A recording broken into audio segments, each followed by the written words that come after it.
D I dimension, हम dimensions को measure करते हैं बेसिकली।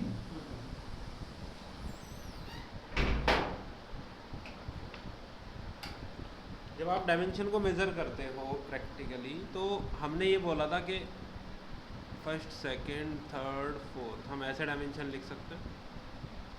जब आप डायमेंशन आपने सारे कर दिया, जब डायमेंशन आप ये डायमेंशंस को सेलेक्ट करोगे तो यहाँ एक ऊपर एक ऑप्शन आता है EQ, ये इक्वल का एक तरह कंस्ट्रेंट है।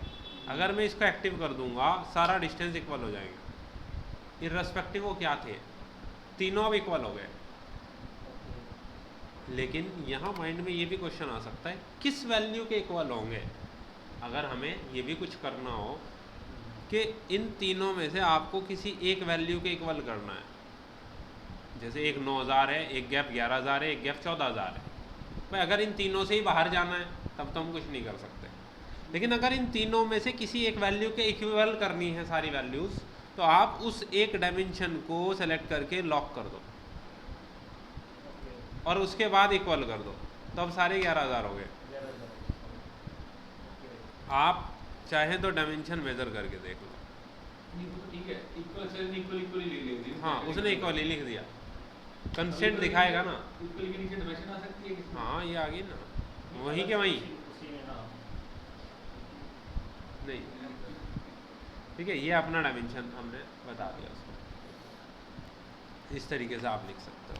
ठीक है, ये होता है एक तरीके का कंस्ट्रेंट। अब देखो मैं डिलीट कर रहा हूँ तो वो कह रहा है कि इसे क्या अनकंस्ट्रेंट कर दिया जाए। अब अनकंस्ट्रेंट हो गया, अब आप इसे मूव कर सकते हो। लेकिन जब तक इक्वल कंस्ट्रेंट लगा होता है, जब तक आप मूव करेंगे अगर, तो देखो पूरा सेट एक साथ जा रहा है। तो लिंक करोगे ना। हाँ, इस चीज़ को कहते हैं कंस्ट्रेंट। ओके, नाउ सेकंड हमारा क्वेश्चन था, आपने अभी कुछ पूछा था ना। हाँ, फ्लोरिंग को अलग स्प्लिट करना। मैंने एक्चुअली रात को बनाया था, मैं वो काम कर रहा था फ्लोर के लिए।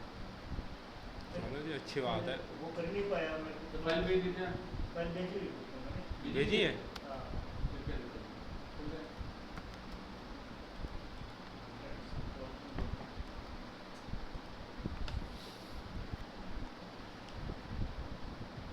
रिकॉर्डिंग बहुत कर रहे हो। आज तो सारे काम निपटा दिए हैं। मेरे सिर पे बैठ जाते हैं। शुरू को सोचा है वो लेट सोता था, उसके चक्कर में तो कुछ नहीं करता था। 11:30-12 बजे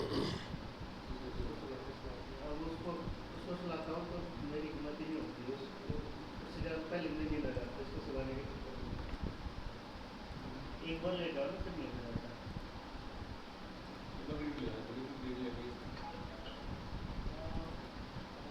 आने वाले 2-3 साल में तो या तो कैट मतलब बहुत फर्क पड़ जाएगा, कैट खत्म हो जाएगा।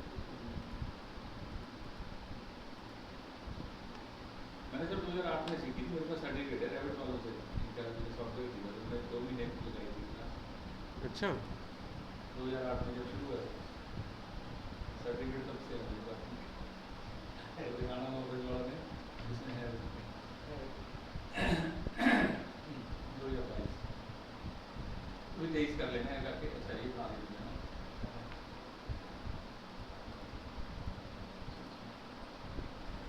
स्लैब डाल तो देंगे। ये आपका फ्लोर है। फ्लोर हुआ है, फ्लोर स्लैब है।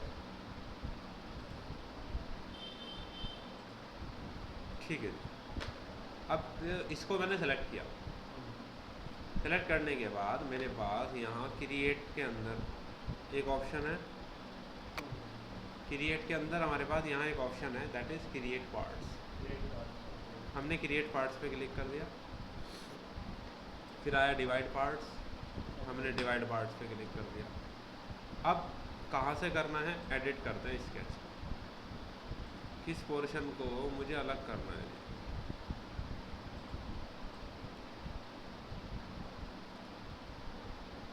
ओके किया,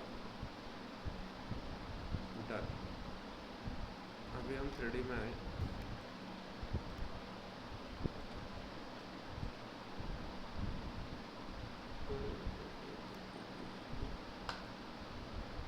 ये स्लैब है सर, 1.7 की स्लैब होती है।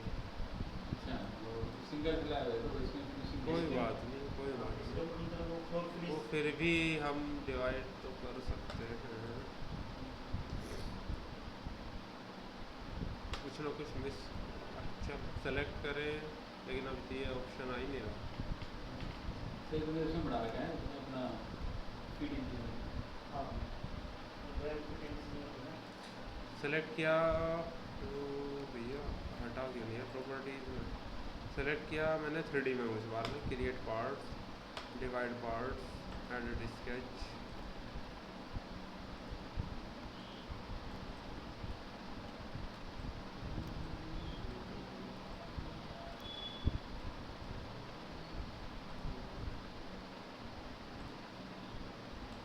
अब हो गया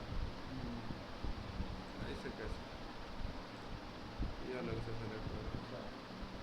तो स्लैब भी अलग से होगी मतलब है। हाँ अच्छा सर एक चीज़ और, जैसे अभी आपने पार्ट्स कर दिए, जैसे लेयर बनाई होती है ऊपर जब फ्लोरिंग भी डाली होती है, तो कौन से पार्ट को ये अभी ब्रेक कर सबको सारे तो नाइफ से पूरी काट थिकनेस काट ही रहा है। ना हो। मैं इसको खाली सेलेक्ट करूँगा, प्रॉपर्टीज़ में मटेरियल बाय ओरिजिनल है, मैंने बोला नहीं भैया हम खुद बताएंगे मटेरियल, तो यहाँ जाके इसको अलग दे देंगे मटेरियल। जो भी होता है। जो भी आप चाहेंगे आप उसको कोई भी अलग से मटेरियल दे दो, तो उसका अलग बाकी का अलग, ये कर सकते हो। इसमें मुझे एक चैलेंज हो रहा है, मैं ना कैड की फाइल को इंपोर्ट कर रहा था, मुझे दिख ही नहीं रही थी कैड की फाइल है कहाँ उसमें। आप तब भी मैंने- आपने लोकेशन किया था सेंटर टू सेंटर। मैनुअल की जगह ऑटोमेटिक सेंटर से सेंटर करना था, मेरी भी भाग जाती थी पहले। हैं? नहीं वो दिख ही नहीं रही, मैं एक देखो। वीडियो दिखाता हूँ। ये ले लिए इसका मतलब। हाँ मेहनत ऐसे ही तो दिख जाती, समझ में आ जाता है हाँ किया है आज काम। ठीक है, इसमें और कुछ पूछना है आपको? बस एक क्वेश्चन ये है इसमें सर, एक क्वेश्चन है इसमें मोटा मोटा, जैसे इसने फ्लोर बनाया है ना, जैसे तो आर्किटेक्चर फ्लोर बनाया तो फ्लोर नीचे ही बनेगा, अगर स्लैब बनाता तो ये रूफ बनाएगा तो ऊपर आएगी, वो भी उसके टॉप लेवल से नीचे जाएगी कि टॉप लेवल से ऊपर जाएगी? तो जिस लेवल पे आप बनाएंगे थिकनेस उससे ऊपर जाएगी। मान लीजिए लेवल 2 सेलेक्ट किया आपने, फ्लोर नीचे जाएगा, फ्लोर उस लेवल से नीचे बनता है अपने आप। और उसको दीवारों को तो फिर सिलेक्ट करके ही करना पड़ता है अटैच टू। हाँ और कोई कारण नहीं ना, ऐसे प्लान में सिलेक्ट करते हैं स्लैब में जोड़ दें, एलिवेशन करनी पड़ेगी। एलिवेशन में ही करना पड़ेगा, नहीं तो प्लान में आप सेलेक्ट कर लोगे, सिलेक्शन को तो वो मना करेगा ही नहीं। अटैच वाला दिखाता नहीं वो। जब आप सारी वॉल को सेलेक्ट कर लेंगे अटैच तो दिखाएगा, लेकिन आप उसे सेलेक्ट करोगे कैसे, इम्पोर्टेंट तो यह है। फिल्टर करके अब मैंने टॉप पे क्लिक किया, टॉप पे क्लिक करने के लिए आप ऐसे क्रॉसिंग विंडो बनेगा ही नहीं, वो तो एक क्लिक देता है बताने के लिए कहाँ तक, तो एक क्लिक मिलता है आपको, तो फिल्टर विल्टर का कोई कंसेप्ट ही नहीं है, आएगा ही नहीं ऑप्शन। ठीक है ओके। हमने लास्ट हम लोग मैनेज टैब पर नहीं थे, व्यू टैब पर थे। हाँ व्यू टैब में हम लोगों ने शीट्स वगैरह क्रिएशन हमने लास्ट टॉपिक जो उसमें किया था वो शीट क्रिएशन हमने कर लिया था। ठीक है जी, उसके बाद और कुछ यहाँ यूज़र इंटरफेस की सेटिंग्स वगैरह हैं, इनएक्टिव और एक्टिव व्यूज़ को क्लोज़ करना, जैसे 2 व्यूज़ और खुले हुए थे वो बंद हो गए, है ना। हम मल्टीपल व्यूज़ खोल रहे हैं लेकिन करंटली हम साउथ एलिवेशन पे हैं, तो प्रैक्टिकली ये 2 व्यूज़ हमारे लिए इनएक्टिव हो गए। इसमें जैसे कि और कोई फाइल खुली हो इसमें, मुझे तो एक फाइल है इसमें काम कर रहा है, एक फाइल और भी खुल जाती है वो भी यहाँ दिखाता है, तो वो भी बंद कर देगा? नहीं, एक्टिव व्यू और इनएक्टिव व्यू करंट प्रोजेक्ट जिस पर आप करंटली हैं, होम इंटीरियर, उससे रिलेटेड बात हो रही है। ठीक है। ठीक है, तो क्लोज इनएक्टिव वो दोनों बंद, सिंपल ही है। स्विच विंडोज़, जैसे हम लोगों में क्या था एक्चुअली पुराने वर्जन में ये टैब्स बनते ही नहीं थे, जब कभी आपने क्या होगा 2008-9 में, तो उस वक्त ये टैब्स होते ही नहीं थे। इवन 2018 वर्जन में भी ये टैब्स नहीं बनते, तो उनमें हम यहाँ से स्विच करते थे आपस में, इन टैब्स में स्विच करने के। उस केस में हम क्या करते थे, हम ये स्विच विंडोज़ क्योंकि ज़्यादा यूज़ करना पड़ता था, इस पर राइट क्लिक करके ऐड कर देते थे इसे क्विक एक्सिस में ऊपर की तरफ यहाँ। ठीक है, अब उसको यहाँ दिखाने के लिए कि भैया वो एरोज़ में छुप गया, वो यहाँ आ जाए, अब यहीं से स्विच कर सकते थे इनके आपस में। ठीक है। बाकी टैब व्यूज़ तो यही है, टाइल व्यूज़ क्योंकि 4 व्यूज़ खुले हुए हैं, वो चारों व्यूज़ दिखा देगा आपके सामने। ठीक है, वापस से टैब व्यूज़ पे आ जाओगे तो वापस वही आ जाएगा आपका। बाकी यूज़र इंटरफेस है, जैसे प्रोजेक्ट ब्राउज़र था, प्रॉपर्टीज़ था, कभी बंद हो जाए मैंने आपको तरीका बताया था, राइट क्लिक करके ओपन करना, या वो ये ऑप्शन यहाँ भी आ जाते हैं, जैसे properties, project browser and all, ये सब ऑप्शन। इसके बाद अपने पास है मैनेज टैब। मैनेज टैब में आप आते हैं, सबसे पहला ऑप्शन मटेरियल। आप मटेरियल पर जाकर क्लिक करते हैं, आपके पास कुछ डिफ़ॉल्ट मटेरियल्स अवेलेबल होते हैं जिनको आपने यूज़ किया है। दूसरा तरीका मैंने आपको ये बताया था कि आप ऐड पर जाएं, क्रिएट न्यू मटेरियल पर क्लिक कर लें, उस अपने मटेरियल को कोई भी नेम आप दे सकते हैं। अब इसमें जनरल प्रॉपर्टीज़ पड़ी हैं, अभी यहाँ हम डाटा लेकर आना चाहते हैं, तो हमारे पास कहीं ना कहीं कुछ डेटाबेस होता है लाइब्रेरीज़ का, मटेरियल का। ये ऑटोडेस्क का डिफ़ॉल्ट डेटाबेस होता है, कंट्री वाइज भी है।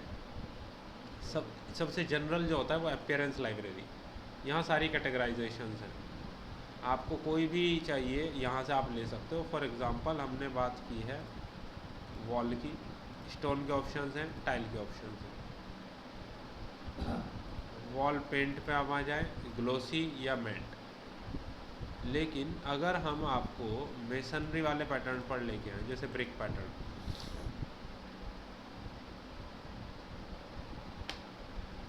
कोई मटेरियल अगर आप चाहते हैं खुद से बनाना, तो उसके लिए ये ब्रिक पैटर्न सबसे पहले आप यूज़ करो। अब क्यों करो, उसके रीज़न समझना। मैंने बोला एक काम करो, कोई भी एक मटेरियल उठाओ यहाँ से और उसे न्यू मटेरियल में रिप्लेस कर दो। अब मैं इसको अगर क्लोज़ कर दूँ तो देखो वो मटेरियल्स यहाँ आ गए। अगर आप थोड़ा ग्राफिक्स में, यहाँ पैरामीटर्स क्या हैं, एक इमेज है ये जिसने ये मटेरियल बनाया, एक उस इमेज का रफनेस इमेज है जो उसकी रफनेस को डिफाइन कर रहा है, एक उसकी बम्प इमेज है, जो ये ग्रूव्स थोड़े हाईलाइट होते हैं, ये बम्प की वजह से हाईलाइट होते हैं, ये बम्प इमेज से हाईलाइट हो रहे हैं। तो ये 3 इमेजेस हैं, अगर ये 3 इमेज हटा दी जाएं तो ये मटेरियल ही नहीं है, ये वैल्यूज़ आई है यहाँ से। अब मैंने ये जानबूझकर कॉपी किया डाटा। आप सोचो अगर ये 3 इमेज आपको किसी भी मटेरियल की कहीं एक्सटर्नल रिसोर्स से भी मिल जाएं और वो तीनों इमेज आप यहाँ लिंक कर दें तो आपका मटेरियल तैयार। ठीक, चलिए चलते हैं गूगल पर।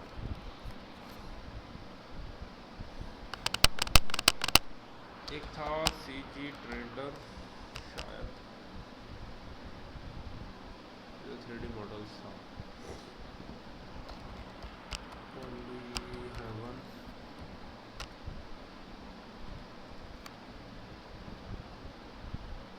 ये पॉलीहेवन इसलिए ही है, मतलब रेवट के लिए टेक्सचर सबसे नहीं ऐसा नहीं है, किसी भी मॉडलिंग में उठा सकते हो आप, ये अपने पास कुछ ऑप्शंस होते हैं। अब लेट से हमें ये पसंद आया वुडन फ्लोरिंग के लिए, हमने इसको सेलेक्ट किया और क्वालिटी को थोड़ा डाउन किया, नहीं तो बहुत हैवी है इसको। ठीक है, कोई दिक्कत नहीं है, इसे बोला जिप फाइल डाउनलोड करो भैया।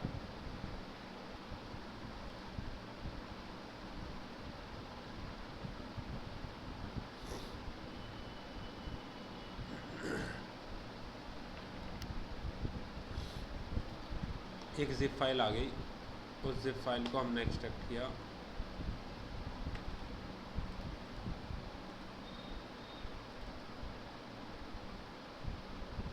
ये हमारी मेन फाइल है, ये हमारी रफनेस है, और बम्प में हम यूज़ करेंगे डिस्प्लेसमेंट, डिफ्यूज़र, और हमें रफनेस के लिए डिटेल नहीं दी गई यार। तो ये तो हमारा मेन इमेज है जो आपको चाहिए, ठीक है, और ये डिस्प्लेसमेंट है, और ये हमारी रेफरेंस फाइल है जो ब्लैक एंड वाइट में एंड ऑल होती है। हालांकि एक और दी गई है ये, मगर उतनी ज़्यादा डिटेलिंग हमारे पास रेविट में है नहीं, क्योंकि जैसे 3ds मैक्स है, वीरे है, वहाँ बहुत ज़्यादा डिटेलिंग में काम होता है इन चीज़ों का, तो उनके कॉरस्पॉन्डिंग यहाँ मल्टीपल सपोर्टिंग फाइल्स भी होती हैं। फिलहाल हम अपने रेविट पर जाते हैं, मेन फाइल को सेलेक्ट करते हैं और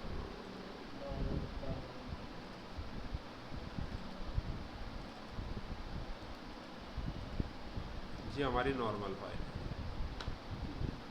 रफनेस।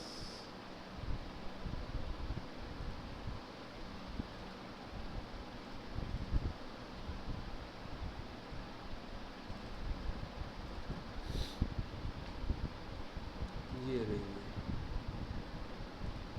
बम,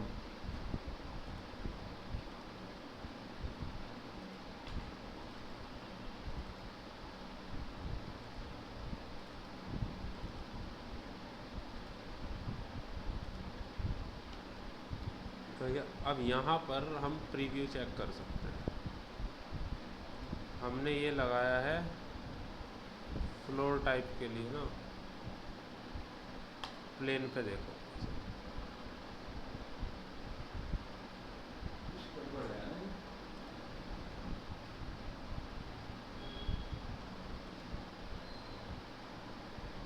जो फाइल इंपोर्ट करके देखना वो उल्टा नहीं करती, ये बम्प वाली जो है, बम्प का तो मतलब वो है जिसमें लाइनिंग आनी है ना, तो आपने मुझे लगता है रफ वाली ऊपर कर दी और नीचे कर दी,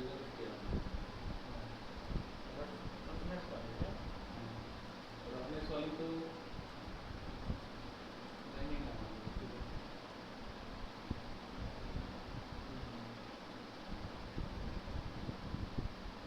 आउटपुट तो सही आ रहा है बम्प का, है। देखो बिल्कुल परफेक्ट दिखा रहा है। हमने तीन चीजें, एक रफ और ग्रूव और ये तीन चीजें देखनी है, दूसरा फिनिश। हाँ। ये नंबर की तीन चीजें वाह नहीं, असाइन करना है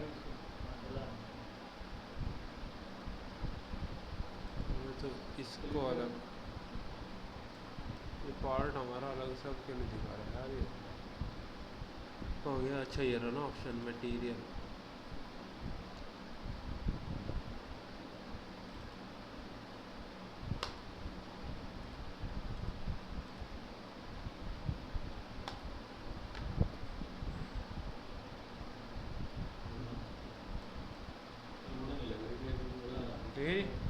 मैंने इसीलिए वो एग्जाम्पल लिया। लो जी, अब आप और बेटर मटेरियल्स के साथ प्ले कर सकते हो, मतलब कोई भी मटेरियल आपको रिक्वायर्ड है, आपको कहीं नहीं मिल रहा, आप सीधा बना लो वो ज़्यादा बेटर है। इमेजेस उठा करके। अच्छा सर, ऐसे भी कर सकते हैं, जैसे कजारिया या कोई भी कंपनी है वो अपने टाइल की वो भी बनाती है, मुझे कोई टाइल है वो दे दिया कजारिया का कोई कोड है ना, कजारिया टाइल सारे क्या क्या अपडेट पूरी तो देना था हमें मीटिंग के लिए। ओके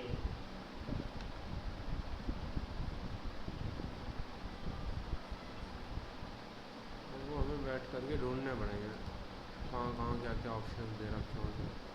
अच्छा वो टेक्सचर दे दिया, और टेक्सचर से हम ऐसे ही बना देंगे जैसे वही कि हमने बनाया। वही हमें इमेजेस ही मिलेंगी सही है, प्रैक्टिकली, सही है, है ना, उनकी डिटेलिंग ढूंढनी पड़ेगी कहाँ कहाँ है।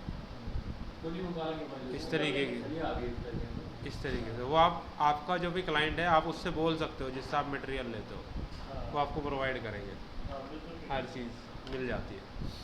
जैसे ये वाली थी आप दिखा रहे थे, ये जो टेक्सचर है इसको इंपोर्ट कैसे करेंगे? वैसे तीन पार्टी दिखनी चाहिए इसके भी, अगर ग्रूविंग है इसमें। हाँ बिल्कुल, जब मटेरियल आपसे शेयर किए जाएंगे तो वो आपको प्रॉपर उसकी रार फाइल्स देंगे।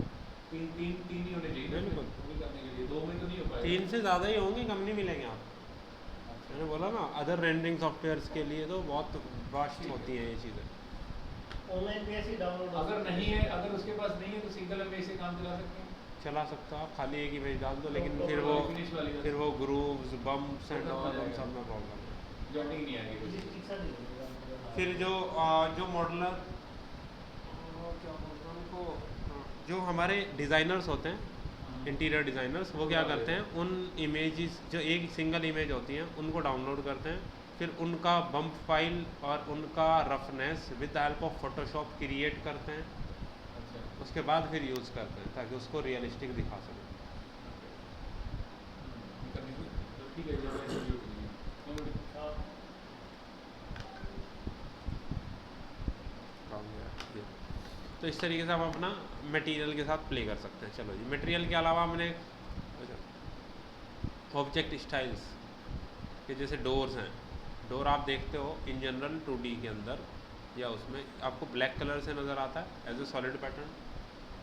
तो आप उनके जैसे हम कलर कोडिंग्स अलग अलग करना चाहें, रेड कलर से हाईलाइट करना चाहें डोर विंडोज़ को, लेयर की Floor plan, जैसे floor लेयर plan। कटर होते हैं देखो आप यहाँ आ जाओ, ये अपने पास डोर है। इसे लेयर आगे लेयर में कलर चेंज करते हैं उसमें। तो आप यहाँ आ जाओ ऑब्जेक्ट स्टाइल्स में, ये अपना डोर कहाँ गया, ये रहा। मैंने यहाँ क्लिक किया और मैंने कलर को चेंज कर दिया।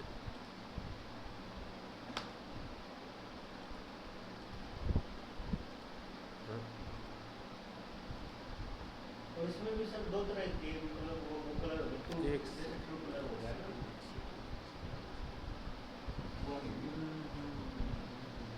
अच्छा एक सेकंड, हम कहाँ हैं, मॉडल ऑब्जेक्ट में। मॉडल ऑब्जेक्ट में हम एनोटेशन ऑब्जेक्ट पर आएंगे, यहाँ डोर है नहीं। टैगिंग को कलर देना।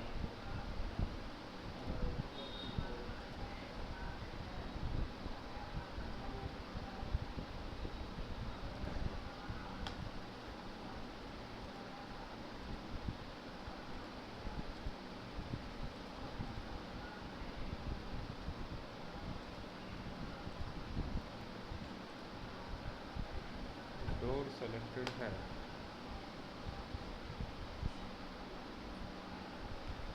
एक सेकंड।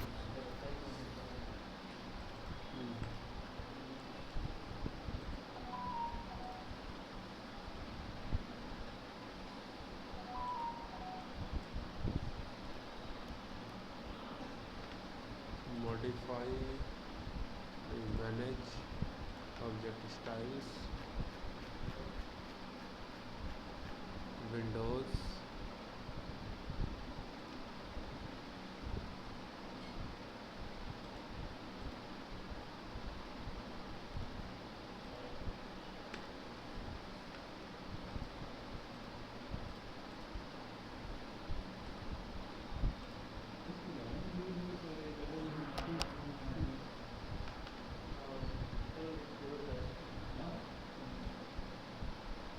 वहाँ से उठा नहीं रहा है। अगर मैं यहाँ करके इधर तो नहीं सर ये नो वो दिखा रहा है, नो ओवरराइड। यहाँ से तो हो ही जाता है।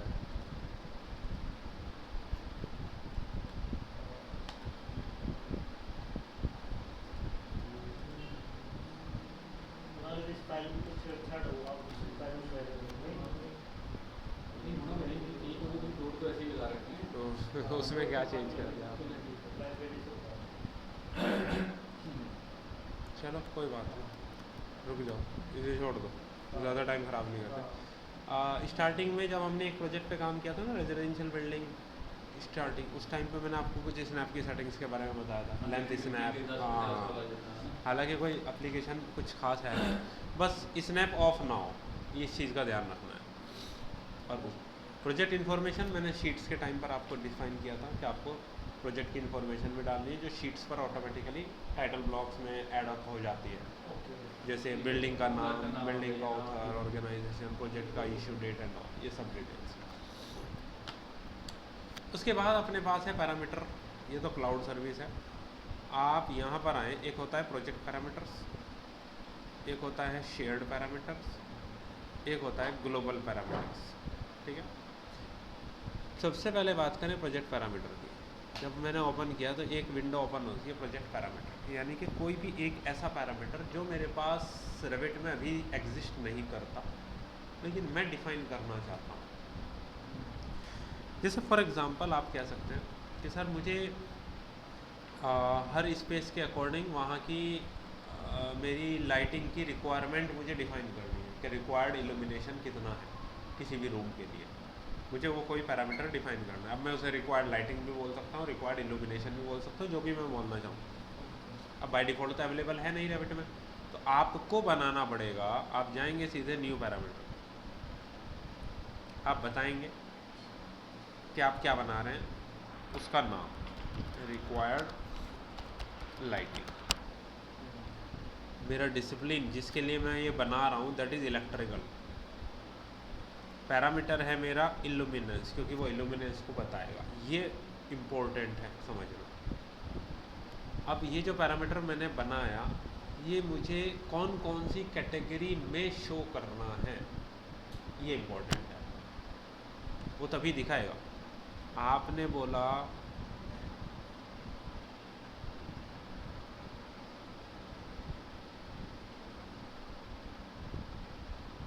कि आप उसे शेड्यूल्स में ऐड करना चाहते हो पैरामीटर, ताकि शेड्यूल जब बनाओ तो वहाँ पे ये पैरामीटर दिखाई दे। और एक आपके पास कई लाइटिंग डिवाइसेस और लाइटिंग फिक्सचर्स जहाँ हम लगाएं उसमें आ जाए, और इलेक्ट्रिकल से रिलेटेड आप देख सकते हो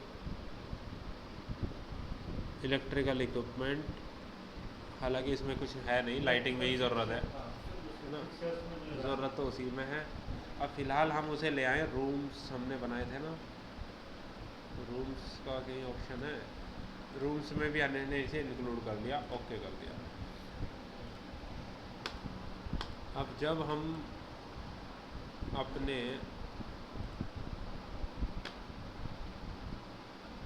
हमारा व्यू टैब शेड्यूल क्वांटिटीज,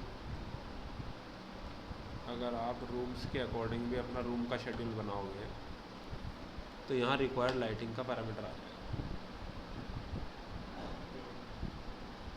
अब फॉर एन एग्ज़ाम्पल मैंने ये room name, room number, required lighting इन ऐड करके अपना शेड्यूल बनाया।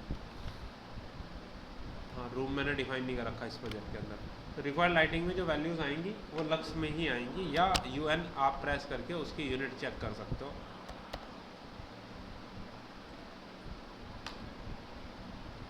Illuminance lux. तो बेसिकली कोई पैरामीटर आपने बनाया जिसको आप यूटिलाइज करना चाहते हो, आप इसको यूटिलाइज कर सकते हो, लेकिन बता देगा चाहिए इस कंपनी के लिए आपको बताना पड़ेगा।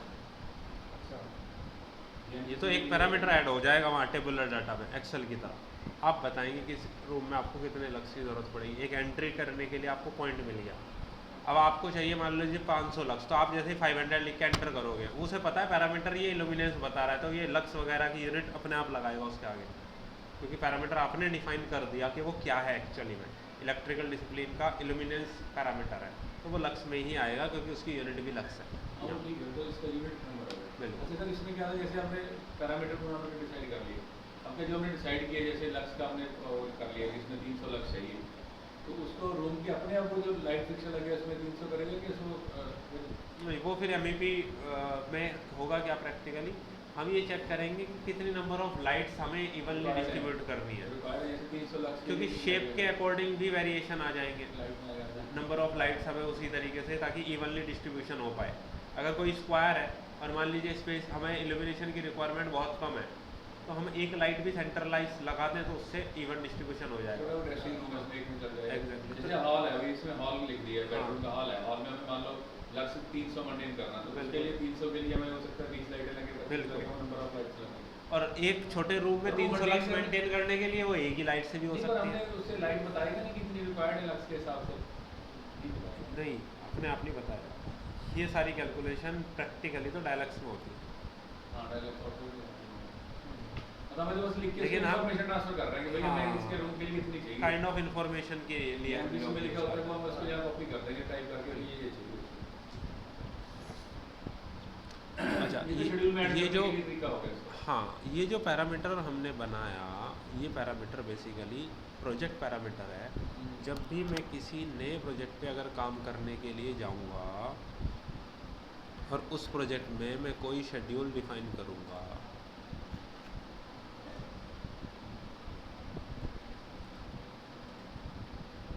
तो यहाँ पर वो पैरामीटर नहीं आता, क्योंकि आपने जो पैरामीटर बनाया दैट इज प्रोजेक्ट पैरामीटर, यानी कि वो उसी प्रोजेक्ट के लिए वैलिड है जिस प्रोजेक्ट में आपने बनाया। अब मेरी रिक्वायरमेंट है कि यार मुझे अपने हर प्रोजेक्ट में ये पैरामीटर चाहिए होता है, तो मैं ये चाहता हूँ कि यार मुझे मेरा काम एक ही बार में हो जाए। हाँ हम उसके लिए क्या करेंगे, अपने इस प्रोजेक्ट में जिसमें बनाया वहाँ प्रोजेक्ट पैरामीटर में एक और ऑप्शन होता है शेयर्ड पैरामीटर्स। अब आप देखो यहाँ क्या लिखा है, specifies parameters that can be used in multiple families and projects. यानी कि ऐसा पैरामीटर यहाँ बनाइए जो आप मल्टीपल फैमिलीज़ और मल्टीपल प्रोजेक्ट्स के बीच यूज़ कर सकते हैं। अब हमने कुछ सैम्पल्स बना रखे हैं, उन्हें हम छोड़ देते हैं, हम बनाते हैं एक और नया पैरामीटर, ठीक है, और इसको दे देते हैं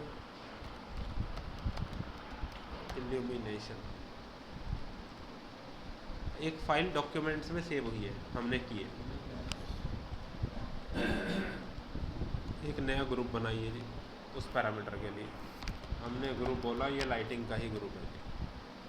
अब उसमें एक पैरामीटर डिफाइन कर दीजिए, जैसे हमने डिफाइन किया जी रिक्वायर्ड, इस बार मैं नाम दे दूँ इल्यूमिनेशन।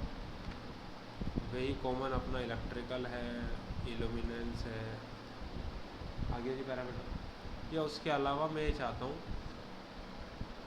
जैसे DMRC प्रोजेक्ट्स की हम बात करें, DMRC प्रोजेक्ट्स में हमारे लिए क्या चैलेंजेस थे, हमें लोकेशन आईडीज़ भी टैग करनी होती है।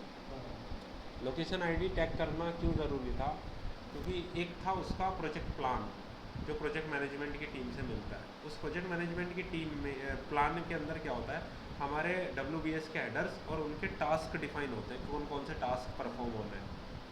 वो टास्क अलग अलग लोकेशन पे परफॉर्म होने हैं, तो वहाँ हमें लोकेशन आई, उस एक्टिविटी आईडी के कॉरस्पॉन्डिंग ही हमें अपने 3D मॉडल जो BIM मॉडल था उसके अंदर ये वाली एक्टिविटी आईडी वहाँ एज ए लोकेशन आईडी दिखाना था।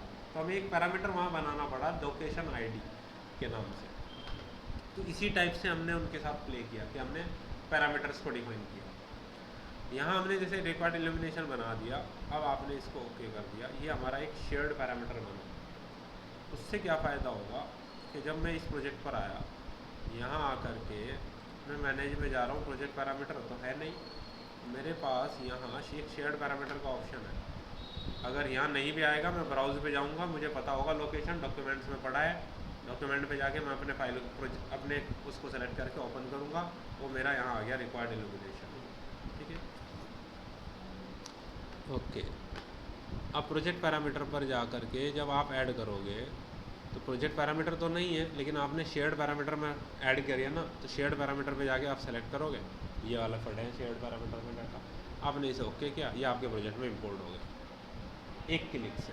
अब फिर से भाई आपको कौन कौन सी फैमिली के लिए उनको यूज़ करना है, आप उसे सेलेक्ट कर सकते हो। तो आपको हर बार पैरामीटर को डिफाइन करने की ज़रूरत नहीं पड़ेगी। पैरामीटर जिन्होंने बना रखे हैं आपने एक ही बार, और एक पैरामीटर नहीं, आप शेयर्ड पैरामीटर में जाके जैसे मैंने इल्यूमिनेंस बनाया, आप उसके रेस्पेक्टिव 3-4 लोकेशन आईडी, आपका पार्ट नेम का आईडी, जो भी आपको ऐड करना है, मल्टीपल टैग्स आप वहाँ पैरामीटर्स को डिफाइन कर सकते हैं। जैसे ही वो शेयर्ड पैरामीटर की फाइल आप यहाँ लिंक करेंगे, सारे ऑटोमेटिकली इंपोर्ट हो जाएंगे, तो आपका बार बार का काम नहीं बचेगा। वैसे ये किस किस चीज़ में यूज़ हो सकता है सर ये? देखो सबसे ज़्यादा हम शेड्यूलिंग के लिए और अपने जो ऑब्जेक्ट हमारा है उस ऑब्जेक्ट के लिए यूज़ करते हैं। जैसे मैंने अभी एक रिक्वायर्ड इल्यूमिनेशन ऐड किया ना, आपने उसको ऐड कर लिया है लाइटिंग डिवाइसेस और लाइटिंग फिक्चर्स। अब इससे फ़ायदा क्या होगा, यहाँ तो बनाया ही है,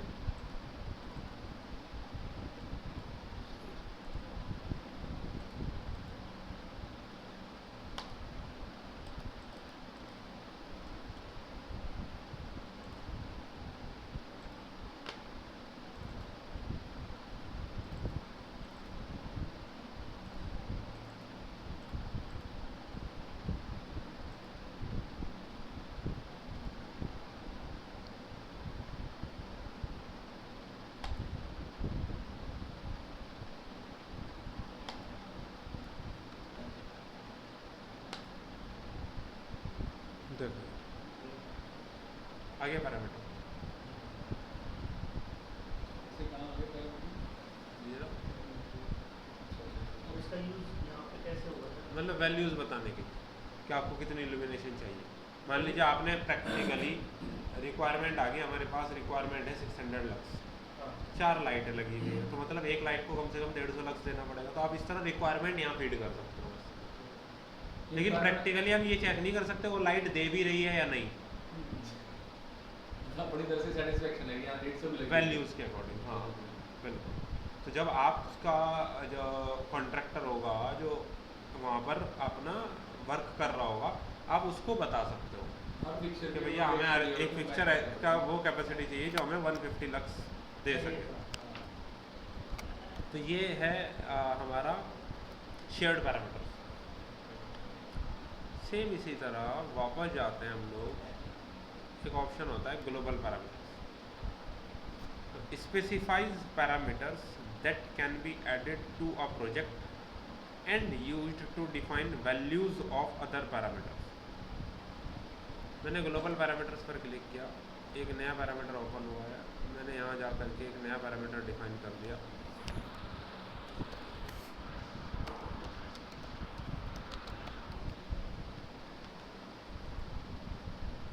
डिसिप्लिन मैंने कॉमन ही रखा और लोकेशन मान लीजिए मुझे टेक्स्ट फॉर्मेट में ही डिफाइन करनी है, ठीक है, किसी ग्रुप के अंडर में डालनी है।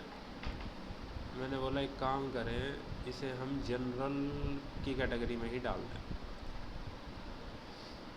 लोकेशन आईडी, एक और पैरामीटर डिफाइन किया,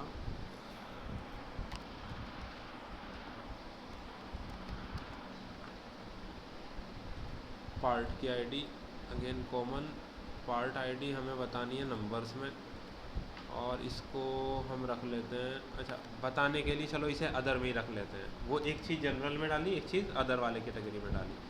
2 पैरामीटर्स मैंने डिफाइन किए, ओके कर दिया। अब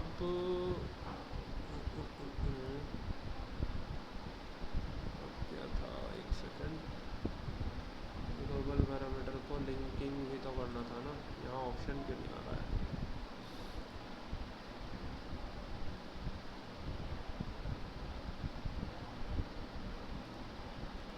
लोकेशन आईडी और पार्ट आईडी, अगर मैं किसी ऑब्जेक्ट को सेलेक्ट कर रहा हूँ, यहाँ मेरे पास कोई कैटेगरी ऐड तो नहीं हुई, प्रोजेक्ट पैरामीटर,